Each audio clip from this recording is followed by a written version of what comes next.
Once you've come up with your great idea for an invention, that is just the beginning. You've then got to explore and develop your idea. You've got to ask yourself, who is your invention for?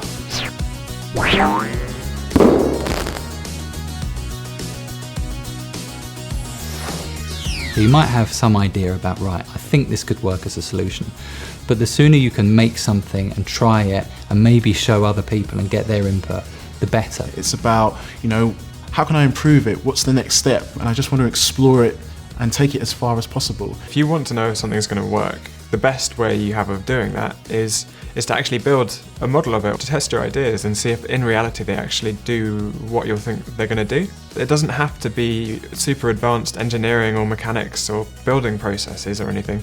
You can do it with stuff that you've got around your house. Inventor Emily Cummins develops a lot of her ideas for inventions in her granddad's shed in his back garden in Keighley, Yorkshire. My granddad inspired me to be an inventor.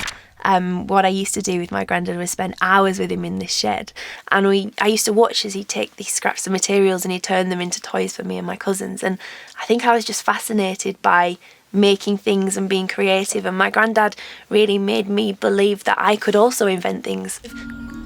Emily's inventions solve problems that make a real difference to the daily lives of ordinary people. She's invented this water carrier on wheels to help communities in developing countries where they have to walk miles to collect water. She's also come up with a design for a special fridge that doesn't need electricity. The way that it works is there's two cylinders, one inside the other. Now what you can see here is this inner cylinder is where you would store your products, so your meat or your vegetables or your medicine. Around the inner cylinder you've got the outer cylinder. Now this has holes in it. Her fridge works by putting a material between the inner and outer cylinder that can both soak water up and allow it to evaporate, like sand, for instance. When the fridge is put in direct sunlight, it heats up on the outside and the water evaporates through the holes. That causes the inner cylinder to cool, creating a fridge that doesn't need electricity. The problem for Emily was that there wasn't really a demand for an invention like this in the UK. I had to think about how else this product could be used and where else it could make a difference. And what I realised was that for people in Africa who don't have access to electricity, who don't even have refrigeration now, this fridge will be absolutely perfect for them in the hot temperatures. So Emily's idea developed once she realised who was really going to need her invention. Now, people in countries like Namibia and Zambia are building their own fridges based on her design. Rob Smith is another inventor motivated by real need.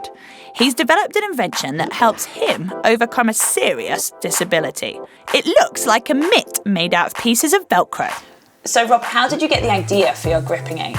Well, I had an accident about 16 years ago. I fell down a cliff, so I use this wheelchair now. His accident resulted in a major spinal cord injury. It meant that my hand function was really reduced, so I don't have a very strong grip at all and not much finger movement.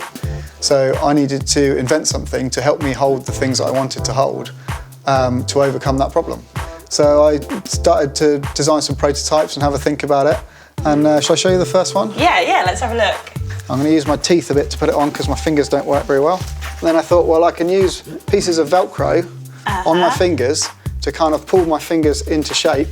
And if I wanted to grip an object, then I could attach these fingers down here and maybe I'd be able to hold it into a fist. But this just wasn't strong enough. These Velcro pieces were just not strong enough and they were coming undone all the time. And that made it really difficult for me to grip the objects I wanted to.